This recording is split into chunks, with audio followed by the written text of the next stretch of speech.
हमारे तुमसे ज्यादा कमजोर परिवार से मोदी जी हैं। कितने लोगों ने ताना मारा होगा जब 25 साल के रहे होंगे, कितने लोगों ने गाली दी होगी, उपेक्षा की होगी, मजाक उड़ाया होगा, पूरा जीवन जलाया अपना। वो सबका जहर पिए कि नहीं पिए? आज उनको देख के लोग जहर पी रहे हैं। तो जीवन में कोई चीज परिणाम तब देगी जब वो आपकी प्राथमिकता बनेगी, प्रायोरिटी।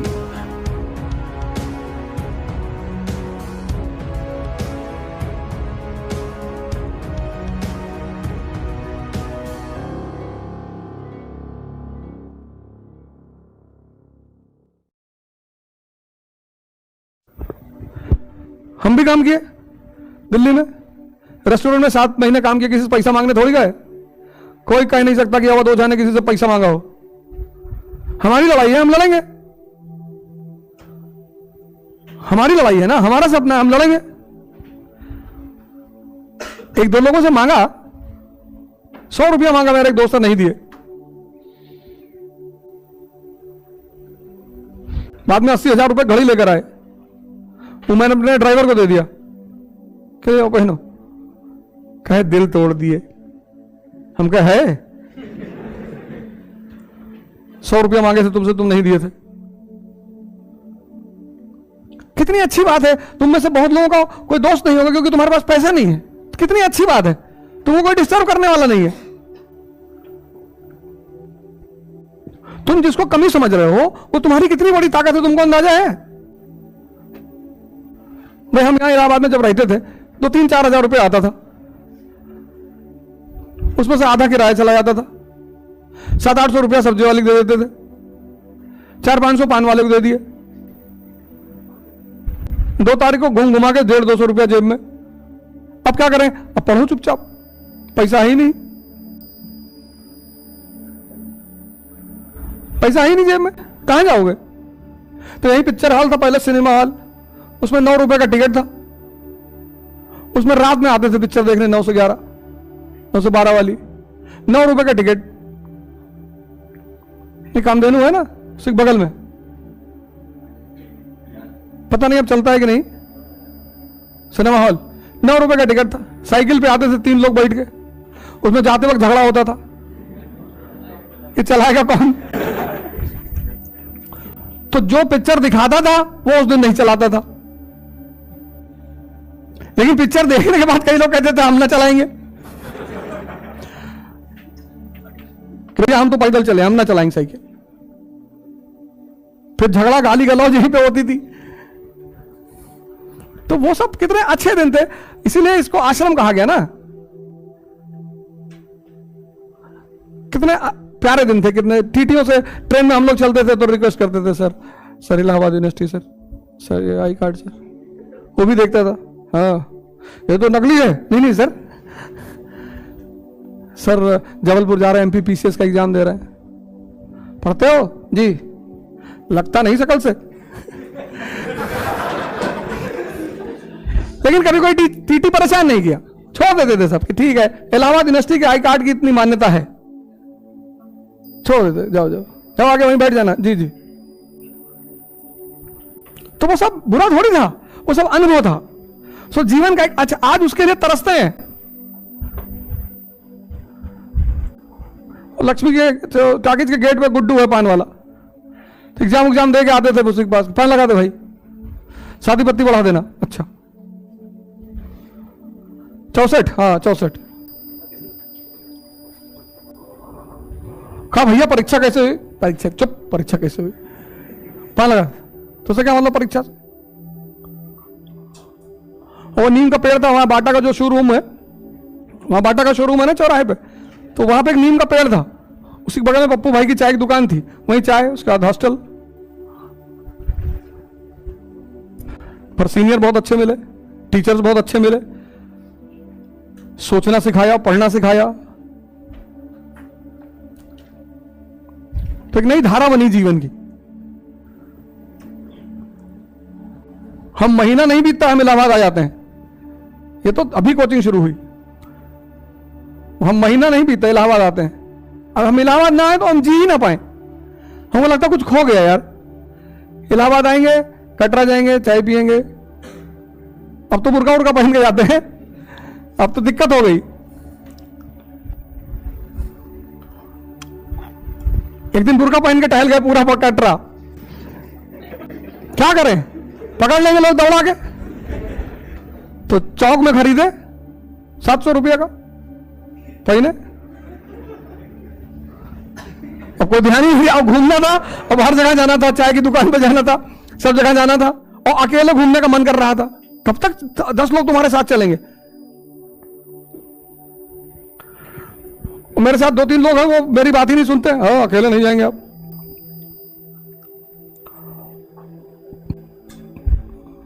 तो मजा लो, लेकिन इस जीवन का मजा लो, मेहनत करो, संघर्ष करो, टेंशन की जरूरत नहीं है। एक गोल बनाओ, एक। तो तुम्हें अपनी शक्ति का, तुम लोग असीम शक्ति के लोग हो यार। जाओ स्वामी रामकृष्ण परमहंस के आश्रम, वहां एक किताब है 20 रुपए की, ध्यान कैसे करें, ध्यान क्या है, 20 रुपए की किताब, उसको लाके पढ़ो। अपने ही अभावों को दूर करना है। जो आदमी यहां 10 घंटा नहीं पढ़ पा रहा है, भाई कबीर घर छोड़ के नहीं भागे, तो अरहत नहीं हुए, आईएएस नहीं बने। कोई कबीर को समझ में आ गया था कि घर नहीं छोड़ना है, मैं छोड़ना है। अनपढ़, कभी स्कूल ही नहीं गए, सिर्फ देख के दोहा बना देते हैं, देख के। बड़ा हुआ तो क्या हुआ, जैसे पेड़ खजूर, पंछी को छाया नहीं, फल ला गया अति दूर। तुम्हारे बड़े होने से क्या फायदा अगर 4 लोगों की मदद तुमसे नहीं हो रही है तो। चक्की देखे बना दिए दोहा, चलती चाकी देख के दिया कबीरा रोए, और 2 पाटन के बीच में साबुत बचा ना कोई।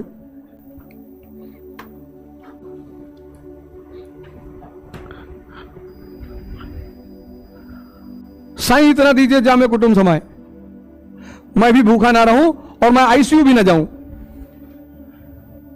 ज्यादा कमा लोगे, देखो शुगर के पेशेंट है 80% लोग, पैसा बहुत है, मिठाई नहीं खा सकते, मिठाई सामने रख दो कांपने लगते हैं। हाँ भैया खा लो, अरे 400 शुगर है भैया, तब इतने पैसे का करोगे क्या? और रिक्शा वाला 2.5 किलो रसगुल्ला खा गया, लेकिन उसको बेवकूफ को पता नहीं कि वो कितना अमीर आदमी है।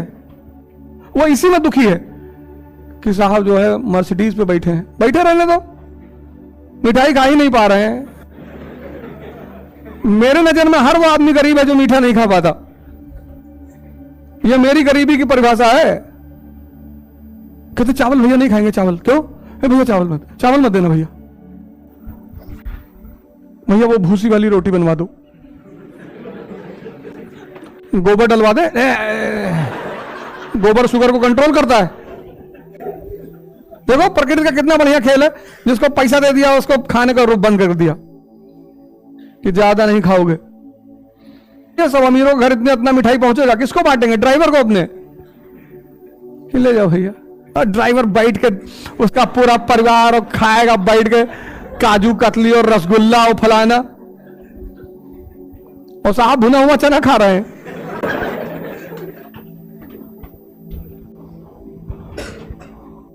कितने लोगों को लगता है कि उनके पास धन नहीं है तो वो गरीब है? गलत लगता है कि नहीं लगता है? वो मिठाई खाने का अपना एक मजा है। और देहाती वाला इतना बड़ा रसगुल्ला, और जब तक वो 5-6 तो ना खाओ, एक खाने में क्या होगा कि भैया ले आओ, गरम गरम ले आओ, रखो सुबह से, पहले 10 मिनट देखेंगे कि बहुत बढ़िया रसगुल्ला है। तुमको अपनी अमीरी का अंदाजा है? तुम में से भाई तो किसी को डायबिटीज नहीं होगी, नहीं है ना? सोचो तुम कितने अमीर हो। तुमको अपनी अमीरी का कभी एहसास हुआ? आज हुआ होगा। खाते हो ना नेत्राम वाली दही जलेबी, वो भी सुलाखी वाली की। इधर है चौक की तरफ उसकी दुकान सुलाखी वाले, 3-4 प्लेट कचौड़ी, 20-25 पूड़ी, और आधा किलो जलेबी और 1 किलो दही, और फिर 2 रसगुल्ला। और उसी में तुम्हारे सामने अगर कोई पूंजीपति बैठा है कि भैया थोड़ा खीरा कटवा दो हमारे लिए, ले आओ उनके लिए खीरा हो, जो कूड़ेदान में हाँ कूड़ेदान वाला ले आओ, खिलाओ इनको।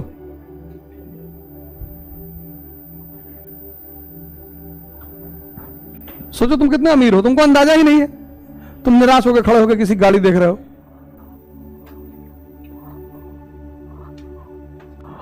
तुम गमछा डाल के गए तो एक चैनल लगा कि गमछे पे इंटरव्यू नहीं लेंगे। मैंने कहा नहीं देंगे, जा रहे हैं।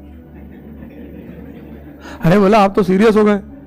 अरे तो हमने, अरे हम तो मजाक कर रहे थे। हमने कहा हम ही कौन सा सीरियस थे। लिया इंटरव्यू। तुम्हारे कहने से कपड़ा पहनेंगे, तुम मेरे जीवन को डिक्टेट करोगे। और गमछा कौन सी बुरी चीज है, हमारी संस्कृति का हिस्सा है,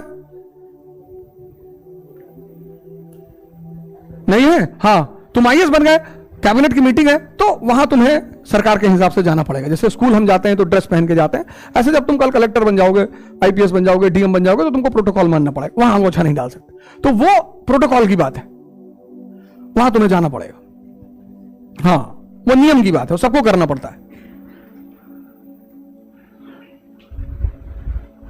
तुम हमसे कह रहे हो कि अंगोछा डाल लोगे तो इंटरव्यू नहीं लेंगे। कौन हो तुम?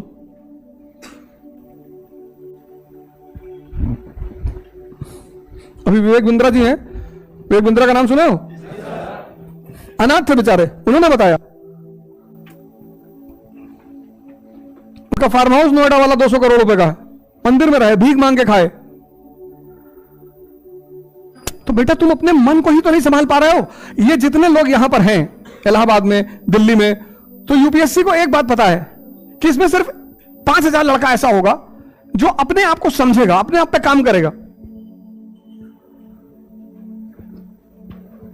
आईएएस जो है वो एम्बिशन है, महत्वाकांक्षा, वो एम्प्लॉयमेंट नहीं है।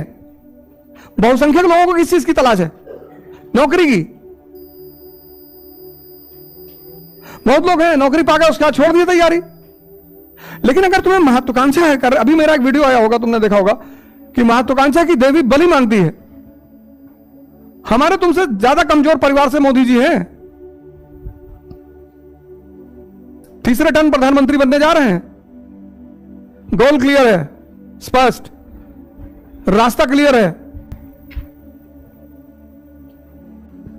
देखो प्रधानमंत्री जी को एक राजनेता के रूप में हो सकता है असफल हो जाएं, लेकिन व्यक्ति के रूप में बहुत सफल है। पूरा जीवन जलाया अपना। कितने लोगों ने ताना मारा होगा जब 25 साल के रहे होंगे, कितने लोगों ने गाली दी होगी, उपेक्षा की होगी, मजाक उड़ाया होगा। उस सबका जहर पिए कि नहीं पिए? आज उनको देख के लोग जहर पी रहे हैं। तो तुम्हें यही तो जीवन है, यही तो महत्वाकांक्षा है, निर्णय है ना। तो मन तो है ही है, इसीलिए तो कबीर ने कहा, कबीर ने मन को गाली दिया है।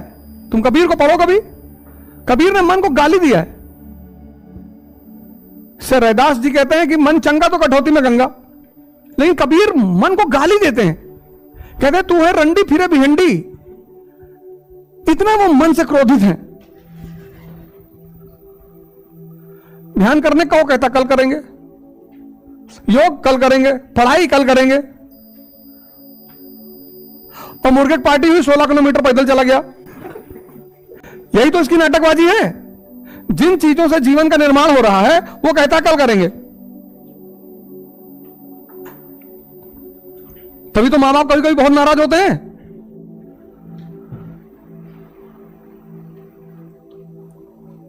तो तुम्हारे पिताजी ने कहा वो पिक्चर दिखा लाएं, तुमने कहा चलो। वो कहे आज दो मूवी देखेंगे। अरे तुमने कहा पापा आप तो बड़े महान हो यार, 6 घंटा मूवी दिखाया तुमको, फिर घर लौटे बोले 6 घंटा पढ़ना भी। तुमने कहा यहां बहुत नाक, यहां दर्द बहुत हो रहा है पापा। निकाल के लाठी 50 लाठी मारा उसने कि मूवी देख रहे थे तब नहीं हो रहा था। इस चीज को देखना कि मेरा दिमाग लग कहां रहा है, मुझे बेवकूफ तो नहीं बना रहा है, यही ध्यान है। तुम सब अगर अपने जीवन को गौर करो बहुत करीब से, तो तुम बाहर किसी से नहीं परेशान हो, तुम खुद से परेशान हो। तुम बहुत करीब से अगर जीवन को अपने वॉच करो तो तुम बाहर परेशान ही नहीं हो। ये देखो यहां बिल्डिंग पे कैसे थूक रखा है दीवारों पे। तुम कभी मेडिकल कॉलेज से जाओ कीटगंज की तरफ, जो ओवरब्रिज बना हुआ है, पूरे ओवरब्रिज को थूक कर रंग कर रखा है। कहते मेरा भारत महान, कहते योगी जी बुलडोजर चला देते हैं, क्या करें? तुम बात से मान ही नहीं रहे हो। कुछ दायित्व तो जनता का भी तो है कि नहीं है? फॉर्च्यूनर में बैठे दरवाजा खोल के सड़क पे ही थूक दिए। अगर इनको फॉर्च्यूनर सहित बांध के जला दिया जाए तो सड़क थूकने की जगह है? अरे गुटखा खाओ, पान खाओ, अच्छा किनारे जाके कहीं थूक दो, डस्टबिन में कहीं थूक दो।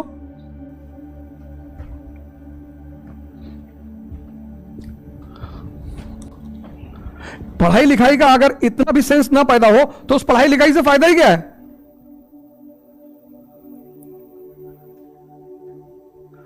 बाहर एक पोस्टर लगा, एक भाई फाड़ा जैसे मेरा ही पोस्टर है, तब तक मैं पहुंच गया। मैंने कहा फेंक दे।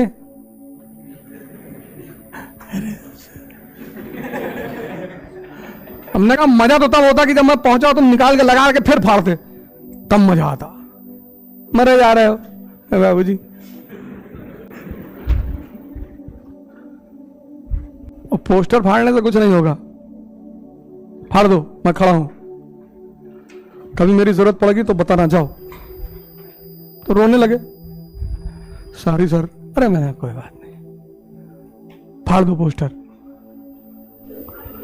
सोचो तुम लोग यार कितने इसके गुलाम बन गए हो।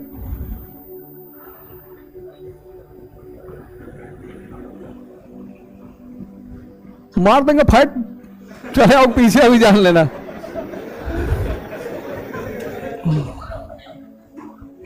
और तुम कहते हो कि हमारा सिलेक्शन नहीं होता, ये नहीं हो रहा है, जिंदगी बन नहीं रही है, पढ़ाई नहीं हो रही। कैसे होगी? तुम्हारी पढ़ाई प्राथमिकता ही नहीं है, और जो चीज तुम्हारी जीवन में प्राथमिकता नहीं है वो तुमको परिणाम कैसे देगी? जीवन में कोई चीज परिणाम तब देगी जब वो आपकी प्राथमिकता बनेगी, प्रायोरिटी। जो चीज आपकी प्राथमिकता ही नहीं है, आप कहते हैं हो जाए तो ठीक है।